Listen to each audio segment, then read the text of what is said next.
المدعوة بدارة أو بدرية طلبة، شفت لها فيديو بجد ما يختلفش كتير عن فيديو أمك.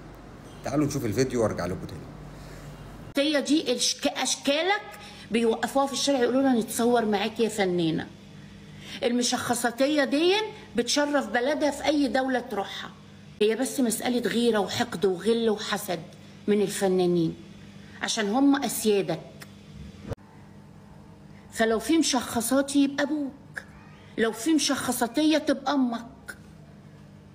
في بلوك على راي رضوى الشربيني، بلوك بلوك بلوك. احنا اسياد البلد اتاخدت. ما هي ليها حق الدمعه تفر من ورا، عشان ورا ده خرابه اللي رايح واللي جاي بيلعب فيه.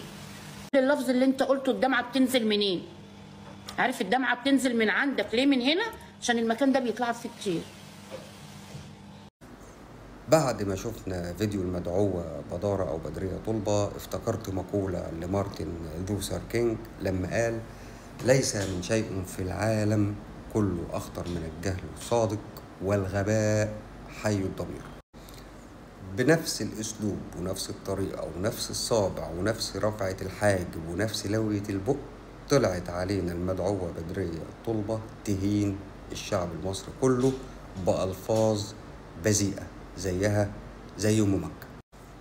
وأحب أقولك يا بدرية أو يا بدارة زي ما أنت حابة إن أنت ما يشرفناش إن أنت تمثلينا ولا تمثلي المرأة المصرية بأسلوبك، وإن كان يتشابه مع أسلوب ما سبقوك وتم القبض عليهم.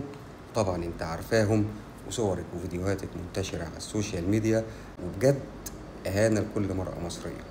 أنا عن نفسي أنا يمثلني واحد عملاق، فنانة عملاقة، فاتن حمامة،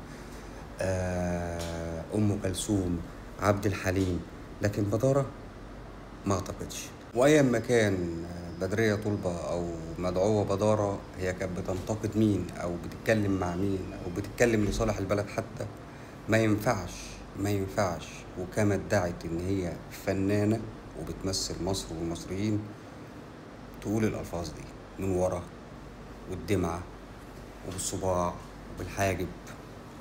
إن شاء الله احنا نتقدم ببلاغ المكتب معالي النائب العام ضد الفنانة للأسف بدرية طلبة أو بدارة. تحياتي.